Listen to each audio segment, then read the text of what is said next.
lwaki abagagga bagagawala ate abava basinga musigala mbwavu.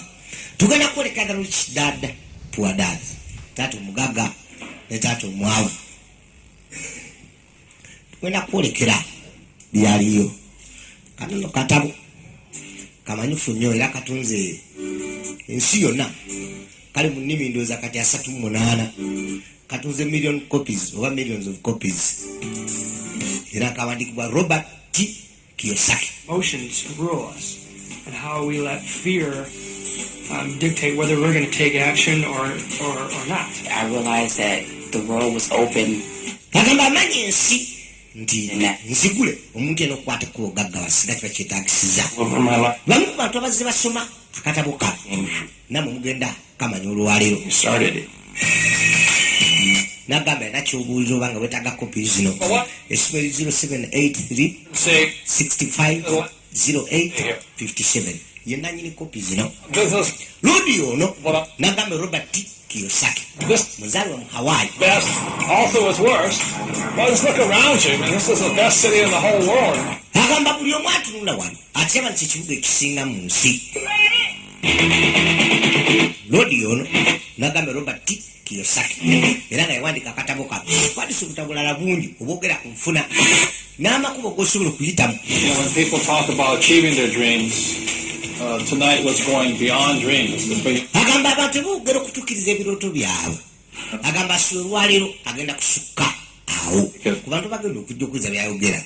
Bookstore says, who are you? You're not a writer. Nze nasooka okuwandika akatabo kano ate siga banjerega nga bagamba siri muwandiisi era bagana okagula. Like I said, now it's in 38 different languages. It went by nga bwe nagambye nti kati kali mu nnimi 38 katunze millions of copies.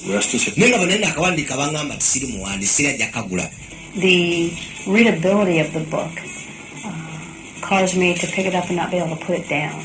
Agamba okunyuma lukanyuma okuva lekakwata okukasoma teyakaza wansi kumpi bwona kwaddamu n'akasoma paka leero. How to really make a business work even though I was right. Ati kakuyigiriza engeri gy'osobola okukolamu The right people. bizinesi yonna okutambula. Into the basics of why professional investors make money. And what Era kakuyigiriza ebintu ebisinga obukulu ebitandikirwako omuntu ena ng'agala okugaggawala naddala ng'ogenda okukola bizinesi yonna. everyone else is working harder and paying more taxes.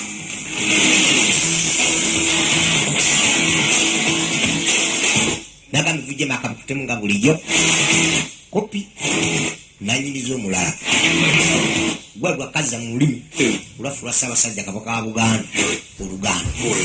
Bamuteekateeka agenda mu mukolo gy'alina okwogera n'abamu ku bantu bamwaniriza nga bagamba why the rich get richer and how you can too. Engeri y'abagagga gye bagaggawalamu naawe engeri gy'osobola okugaggawalamu bye tugenda okwolekera olwaleero. Bino bya ddala mwebale nnyo abasomye akatabo muwanike emikono n'abatannakasoma muwanike. Mwebale nnyo okujja abatannakasoma njabawo ebitono ebinkwatako. And I was born in a little sugar plantation town. Era nagamba zaalibwa mu kibuga ekimu kyali kirima bikajjo mu Hawaii. Appointment to the U.S. Merchant Marine Academy here in New York. Agamba ajja n'asomera mu New York. 18, I came for the very first time to New York, and I was Ku myaka 18 nasooka okujja mu New York. both from Hawaii. And I still remember walking around the streets of Manhattan. Era agamba ajjukira okutambula mu kibuga kya Manhattan ng'ambadde ka jean ka bbulu And I had my little powder blue surfer shoes on, n'obugato bwange obwa bbulu blue and white Aloha shirt on. ne ka aloha t-shirt I'm walking through. era nga nako ka bbulu kuba bamuzaala mu Hawaii. Hey, baby, how you doing? Bantu nga bampita mukazi nga bamuyitanga baby Hawaii. Eating something here and all this, and I was dressed like a Hawaii kid. Agamba liyambadde ng'omwana bwe yali yambadde mu Hawaii. And I never went back. I mean, I came to Okuva ku olwo sadda amabega this place. Is a fabulous place to live. kubanga ekifo kino kisufu okubeeramu. 69, the Vietnam War was still on. Agamba 69 olutalo Vietnam lwaliwo Decision was nga bakamala omutikkira. I had a draft. Yali afunye omulimu. I was in a non-defense vital industry. I was in shipping, and I had a good job with Standard Oil of California.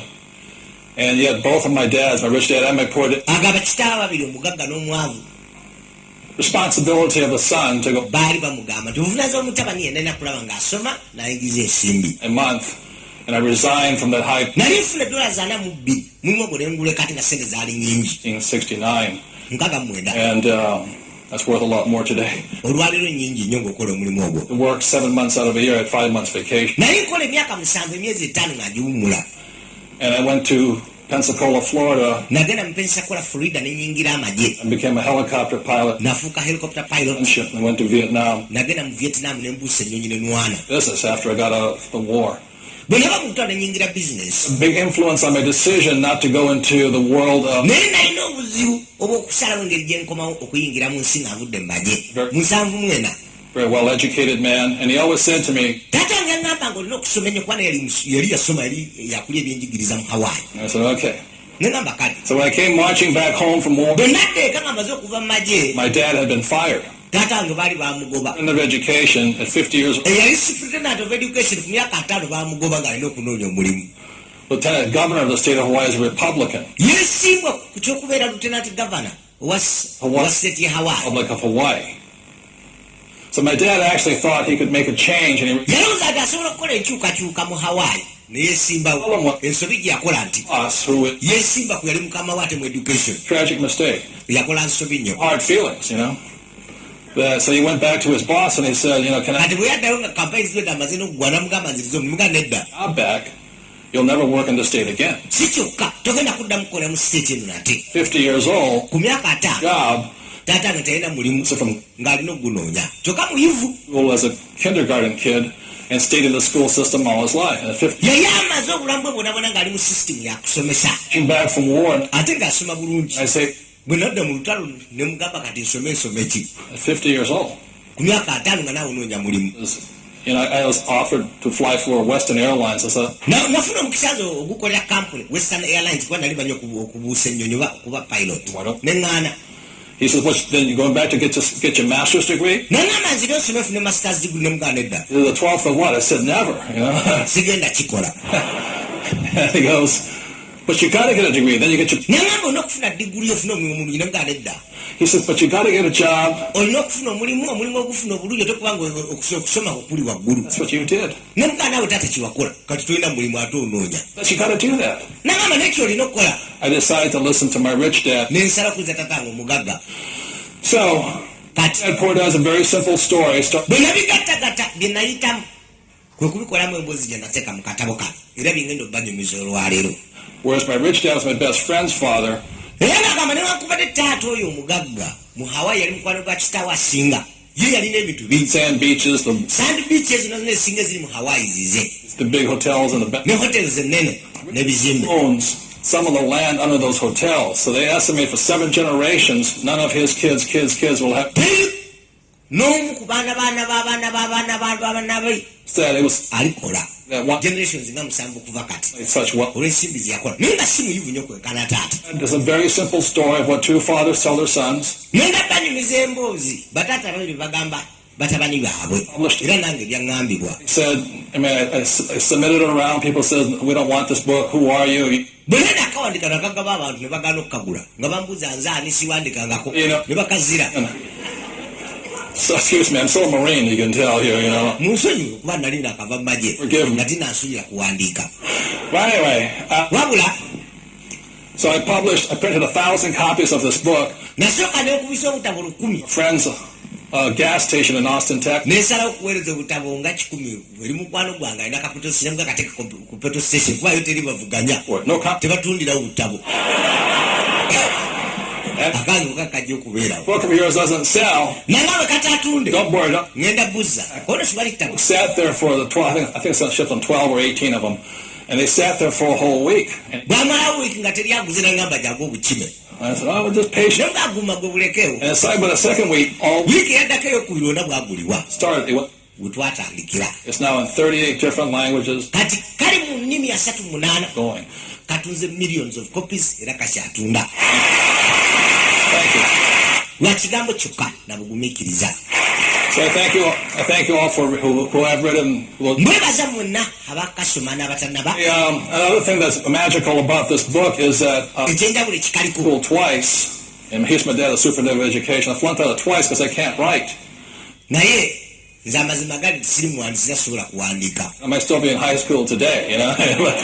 agamba singa okuwandika kyeri asomye yali banakyali mu high school paka olwali kuba alizimu emirundi emirundi alina obuzibu okusipeeringa. Tried this on my 2 English teachers, the ones that flunked me. I said, it's not a very creative person who cannot spell a word 3 or 4 different ways, laba And they still said, you still get the F, Roddy. bamugamba nga tiyafunanga f Make up my grade. naye ate era amazima gali teyazifunanga. What Rich Dad Poor Dad's about, for those that haven't been there, for those mwabatannaba kusoma katabo kano oba tannabeera mu bulamu obwo kambalage ki kyekakwatako. Dad began teaching me by drawing the simple diagram. taata nga omugagga yanjigiriza ng'akuba diagram zino bbiri. A rich person, you have to understand. nangamba baga kubeera mugagga okutegeera kye bayita balance sheet Poor Dad is n'okugisoma. accounting of all things. I was talking to a banker the other day. era akatabo kano kakwatagana ku accounting oba kubalirira. It's about accounting.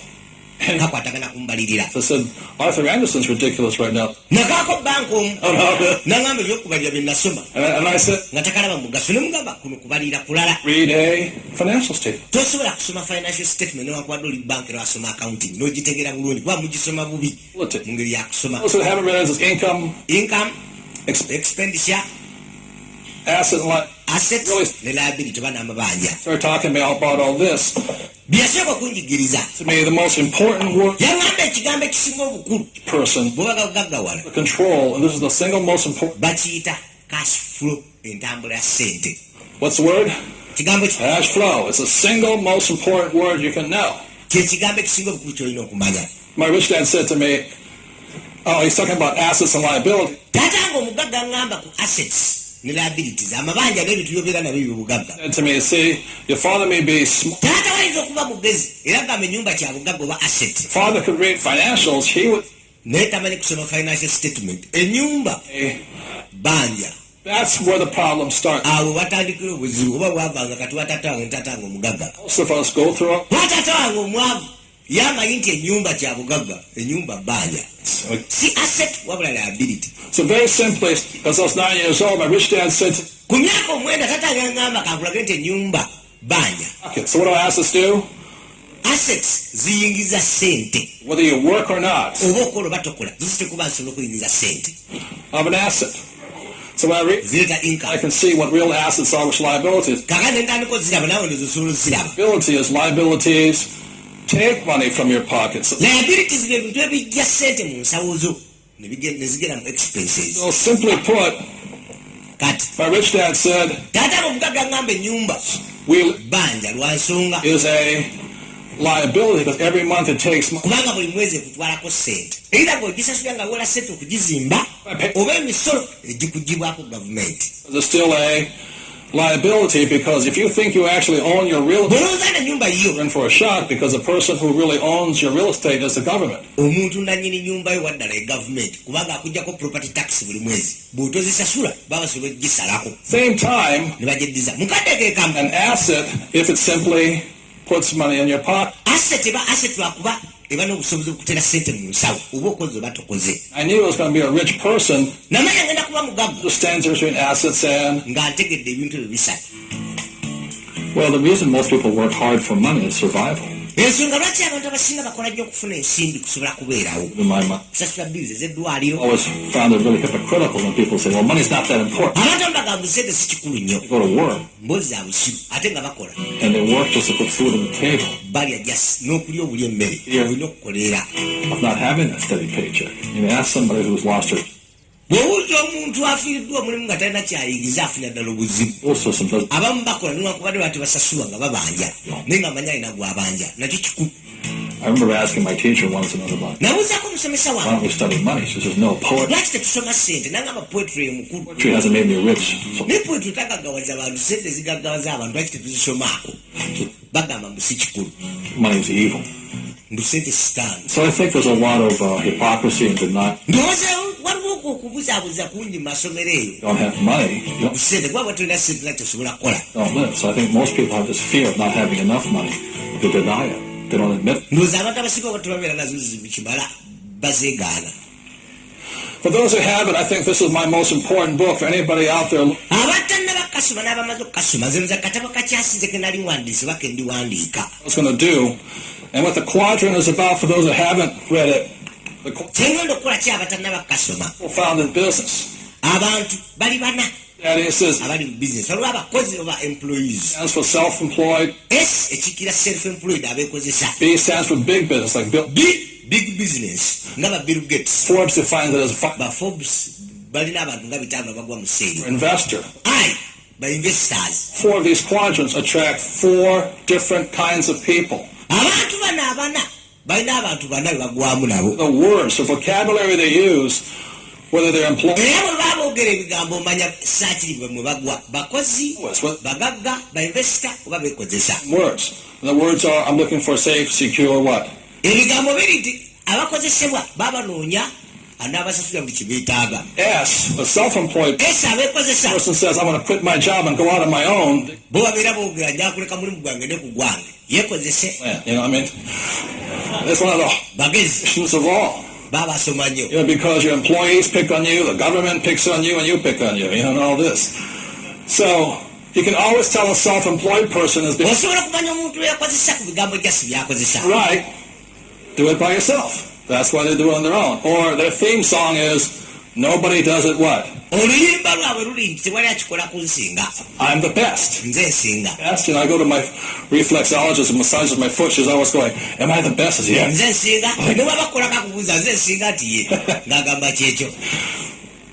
This S also stands for satisfied. Era etegeeza satisfied In bamativu. fact, most of these people, a lot of them make a lot less employees. Abantu bano abasinga tebakola nnyo olwokuba tebaba beekozesa. I just love what I do. I just love it. Bagamba baagala kye bakolera balyoke. You know? Noba tebali ne basi bagagga nnyo bo tebafaayo. Baba beekozesa. Their theme is they're looking for a team. You know, they'll Bano ba big businesses. just, Engombo yaabwe banoonya ttiimu bantu bakozi. so they're team players. Bo ba team players bakolera wamu n'abantu abalala. Babeera n'abantu abasinga obugezi. Other people that work hard for them. Tebakola gatta abantu balala ne babakolera. Everybody, sad thing is everybody today has to be an investor, but a true investor, Investor waddala. what's my return on investment? Yo omulimu gwe kikyenfunamu mu ssente zentaddemu. So, simply put, is then my poor dad Taata wange omwavu agwa mu ssalino. said, get a job, get a job. Yaŋŋamba funa omulimu ŋŋende bankozese. I said, yeah.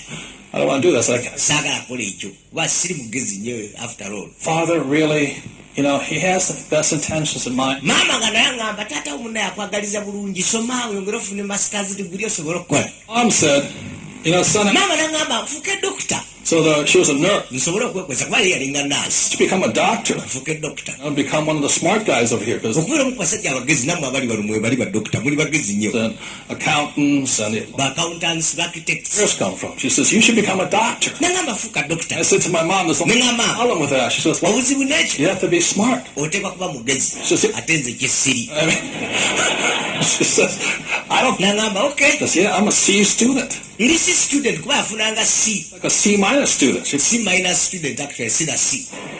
So I went to my rich dad, and Naye nga ne taata abo mugagga. so he draws this diagram. Ne muga asobola wa dokita asobola kusoma nnyo siri mugezi nkoze eki. Lazy. He says, are you fundamentally incompetent? I said, yeah, I can't. Sirina kye nsobola kukola ndi mugayaavu. You a C student? I said, yeah. Oli si student nti ye. He says, good, you'll do well. Naŋŋamba kirungi ogenda kukola bulungi wano mu ba big businessmen nga ba Bill Gates. Era tomugagga kye yamugamba olwokuba nti si mugezi mu mutwe yamugamba agenda kubeera mugagga nga ba Bill Gates. There's a saying in my book, these are the A students. Waliwo olugero lugamba mu katabo kange nti bano bafuna A bali bafuna B bano ba C's. Dad said to me a long time ago, he says, Taata nga mugagga yaŋŋamba nga nti aba C be bakozesa aba A ne B. so the reason the cash flow quadrant is so important is, I Ensonga lwaki cash flow kintu kikulu nnyo think it's one of the riskiest. kyekifuga byonna. I am a professional investor. Nze ndi professional investor tugambe. I am, is again by the most important word. The word is, Ekigambo kye basinga okukozesa ekikulu wano cash flow. I'm an investor is, if I stop working, my cash flow comes from my investment. Ne bwe ndekera okukola nga ndi investor sente zazisigala zijja kuba mba naziteeka awantu we zirina okuddira. An investor is you can live from this quadrant here. So whether I work or not, my wife and I have about $1 million. Oba nkola oba sikola nga investor sente zaziba zijja era mukazi wange n'abaana beera bulungi. Working because I sort of like this work here, things like this, you know. Thank you. Mwebale nnyo. The problem with the 401k is people Obuzibu ne bana abana abantu abali wano getting any back. bakolera bali aba ali abatalina na magezi abagwanga mu kibiina. In fact, stirs, because the cash is flowing out, not flowing in here, and that's the difference. Kubanga sente zaabwe ziba ziyingira buyingizi. It's important for those who are willing to make changes here. Kino kikulu nnyo bwe mubeera mu abantu abagala okukola enkyukakyuka mu nsi Here to here. oba mu nfuna yammwe okuvaala okudda wali oba wali. The message is in the book is that Obubaka buli nti mu katabo you're different people. These bano bantu bana bonna baawufu. well, they want job security. These people value independence. Bano baagala nnyo okwekolera. People value teamwork, Bano baagala nnyo okukola ne bannaabwe. value laziness. They want. Bano bagayaavu balinda bulinzi sente zijja. I'm going to ask to do something a little bit different because I'm Njagala mbasaba mukole ekintu ekyenjawulo kuba tukyantukako mu ssomero. in the U.S. Marine Academy here at Kings Point. I have a Bachelor of Science degree, which Agamba alina Bachelor of Science degree gy'afuna mu kusoma kwe. Degree. but I really didn't like school simply because Naye nali saagala kusoma lwa nsonga. learning what I wanted. I remember that my Tebansomesa nga bwe njagala nze kuyiga. tree. I said because it makes you a better. Ne bagamba nga nsome ssente nga bagamba kusoma poetry oba bitontome kuba kikulu ng'ofuuka muntu mugezi. The other thing I didn't like about school, Ekyaki nali saagala every time at test time I wanted to cooperate. buli wabeerawo ebigezo nga nze njagala okukolagana ne bannange tukole ebigezo mu ssomero tebakikkiriza. Cooperate, Bakiyita ku cheating oba koppa. cheating, and yet that's the world of the school. See, these guys here, they're the good students. Bano bayizi abalungi bo tebakoppa. Do th- Ababeera abakozesebwa n'abeekozesa. You guys are a bunch of. Abakoppa be bano. Be bafuuka ate abagagga okusinga ku bannaabwe. How true that is. Mazima ngenda balaga nti kino kya mazima. For all four people, Abantu abo abana enjawulo gye balina. all four people, the rules are different. Big. Amateeka mawufu kwabo abantu abana. One of the things I learned, if I wanted to be a business, Ekya kinayiga bwe mbanja okufuuka businessman omunene. to have other people around me. So Nina okuba n'abantu abala abalungi ennyo benkola nabo. the reason your poor dad is poor, Ensonga kitatawo omwavu lwakuba yali mugezi nnyo. so he said, Takkiriza mukoppa. money problems.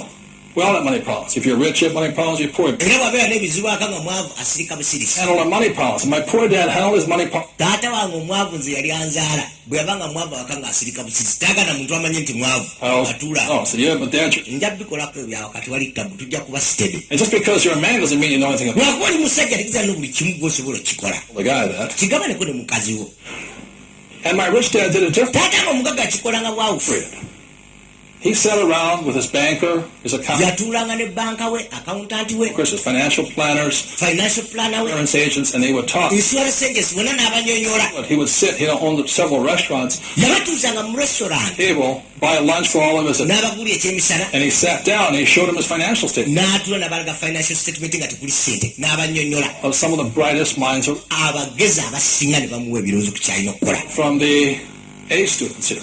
kati oye si student omusiru yakola ebyo Best education of all, because I surrounded himself with smart people. nange saasoba nnyo Said that- oba saagezibwa kuba siri mugezi And he did it all on his own here. So tonight I want to ask you to cooperate. olwaliro ngenda basaba kati mukolagane In a little while I'm going to ask you to talk amongst yourselves. mukadde kano nga bwemumulamu ngenda kubasaba buli mwogeraganye What did he tell you? maama we yagamba ki ogwa mu saaki oba yali agwa mu saaki kugana agali wano Here like this, and does your mommy bino bikunyonyolanga ebya ssente bwati oba bwati or naye njagala mugabana ebirowoozo that's the question. So I'm going to ask you to talk amongst yourself because ngenda basaba mubyogereko ne bannammwe that I don't have. kubanga njagala muyiga okugabana ebizibu byammwe saagala mubeere ng'abagezi nja muyiga okufuna ssente Next year you can help them. Say, well, the idiot said this about this thing. You know. bwe mugabana ekintu singa nebigezo batukkiriza okukolagana ng'abayizi nga tukola ebigezo singa ffenna tuyita But the important part, we're starting simple right now. At the second half of tonight, we're going to go mu kitundu ekinaddako complex financial things. ngenda balaga ebintu ebizibu ennyo ebyenyingiza badde babakweka Some very important. nolwekyo neetaaga obwongo bwamu nga buli fresh Better than what? One, akonga akamu kalungi okusinga obubiri businga akamu self with a okugjako ng'okola bigezo batugamba you 30 seconds. Every so often, ngenda baawo tikitiki asatu buli omubeere netugabane munno omubuuze bazadde bwe kye baakunyonyola ku bulamu n'ensimbi take a break. I can cheat my notes. Look at my. agandi asobola okukitinga notise kati naddanga obwongo buli fresh To somebody next to you and talk for about 30 seconds. What the buuza akuliraanye money, whether rich, poor, kibakadde bwe kibogera ku nsimbi quadrant. obugagga Yes. n'ebisigadde nagambye kopitugana kujjako So, esimu eri 078-365-0857 wobusanga wokka So growing up in Hawaii,